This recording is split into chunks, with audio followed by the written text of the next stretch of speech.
1983, en Haute-Volta, Thomas Sankara est porté au pouvoir par un coup d'État avec le soutien d'une des populations les plus pauvres de la planète. Recouvert au nord par le désert, le pays stagne dans la pauvreté. Le niveau de vie des voltaïques est catastrophique. Considérés comme une main-d'œuvre à bon marché, ils sont conviés à venir travailler dans le pays voisin, la Côte d'Ivoire, véritable grenier africain d'où la France tire la plupart de ses richesses tropicales. Thomas Sankara rebaptise son pays le Burkina Faso, qui signifie littéralement le pays des hommes intègres. Il y en a qui demandent mais où se trouve l'impérialisme. L'impérialisme, regardez dans vos assiettes, quand vous mangez les grains de riz, de maïs, de mil importés, c'est ça l'impérialisme, n'allez pas plus loin.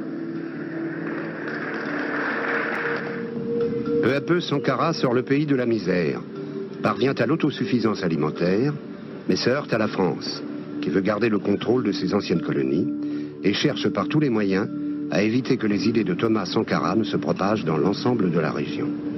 Qui ici ne souhaite pas que la dette soit purement et simplement effacée? Celui qui ne le souhaite pas, il peut sortir, prendre son avion et aller tout de suite à la Banque mondiale payer.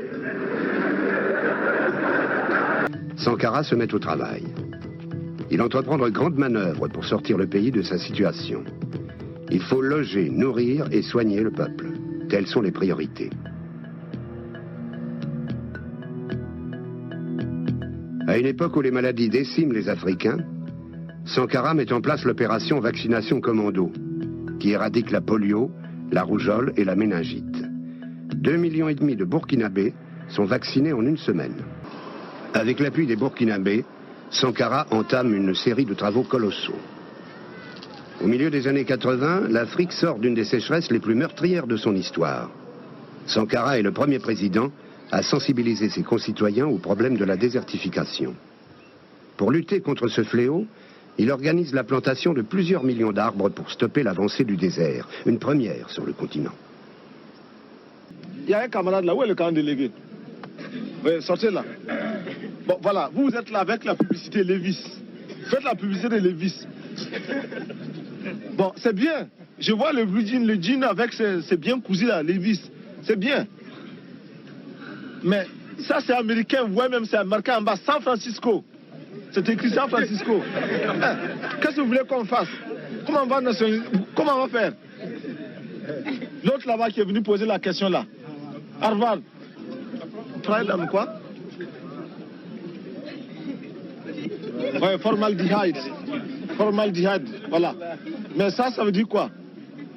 Mais ici à Kayala, vous croyez qu'il n'y a pas de tisserand pour faire comme ça? Thomas Sankara prend à partie les autres chefs d'État. Ses propos portent sur les problèmes comme la dette, qui touche l'ensemble des pays du tiers-monde, dont les intérêts viennent d'être fortement augmentés. Son discours pointe aussi du doigt tous les dirigeants qui, au nom d'un système de domination nord-sud, avilissent leur peuple tout en s'enrichissant personnellement. Je voudrais que notre conférence adopte la nécessité de dire clairement que nous ne pouvons pas payer la dette. Non pas dans un esprit belliqueux, belliciste. Ceci pour éviter que nous n'allions individuellement nous faire assassiner. Si le Burkina Faso tout seul refuse de payer la dette, je ne serai pas là à la prochaine conférence. Par contre, avec le soutien de tous, dont j'ai besoin,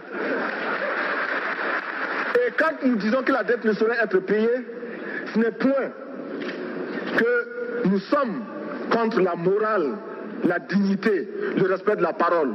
Parce que nous estimons que nous n'avons pas la même morale que les autres. Entre le riche et le pauvre, il n'y a pas la même morale.